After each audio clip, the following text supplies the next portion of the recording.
Hello guys, അപ്പോൾ ഞാൻ ഇന്ന് വന്നിരിക്കുന്നത് ഒരു നാടൻ പൊടിച്ചമ്മന്തിയുടെ റെസിപ്പി ആയിട്ടാണ്. അപ്പോൾ തേങ്ങ പൊട്ടിച്ചു ഒരു മുറി എടുത്ത് തിരുവിയിട്ടുണ്ട്. പിന്നെ അതിനുള്ള സാധനങ്ങൾ അരിഞ്ഞ് വെച്ചിട്ടുണ്ട്. ചെറിയ ഉള്ളിയാണ് ആദ്യം ഇട്ട് ചെറുതായിട്ട് അരിഞ്ഞത്, ഒരു 5-6 മതി കേട്ടോ. പിന്നെ ഒരു പച്ചമുളക്, കുറച്ച് കറിവേപ്പില, പിന്നെ ഒരു 1/2 ടീസ്പൂൺ മുളക് പൊടി, ആവശ്യത്തിന് ഉപ്പ്. ഇനി എല്ലാം കൂടെ ഒന്ന് മിക്സ് ചെയ്തെടുക്കണം. ജാറിലല്ല, കൈ കൊണ്ട് മിക്സ് ചെയ്യാം. കൈ കൊണ്ട് നന്നായിട്ട് ഞെവിടി മിക്സ് ചെയ്തെടുക്കണം.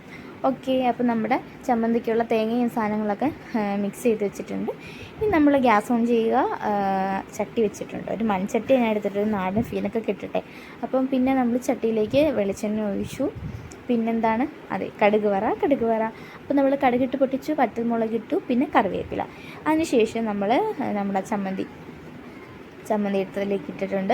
ഇനി നന്നായിട്ടൊന്ന് മൂപ്പിച്ചെടുക്കാം. നന്നായിട്ട് മൂക്കണ്ട, തേങ്ങയുടെ നനവൊക്കെ ഒന്ന് മാറി ആ ഒരു ടൈം ആകുമ്പോൾ നമുക്ക് അടുപ്പിൽ നിന്ന് ഇങ്ങനെ എടുക്കാം കേട്ടോ.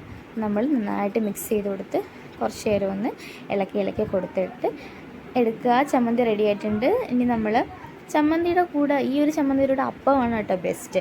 അപ്പോൾ അപ്പവും പൊടിച്ചമ്മന്തിയും കൂടെ ഈ ഒരു വട്ടയിലയിൽ വെച്ച് കഴിച്ചു നോക്കുക, അടിപൊളിയാണ്. എനിക്ക് കുട്ടിക്കാലത്ത് കഴിച്ച ഓർമ്മ വരുന്നുണ്ട്. അപ്പം ഞാൻ ആ വട്ടയിലയിലേക്ക് നമ്മുടെ പൊടിച്ചമ്മന്തി ഇട്ടിട്ടുണ്ട്. അപ്പോൾ നമ്മുടെ ചമ്മന്തി റെഡി ആയിട്ടുണ്ട്.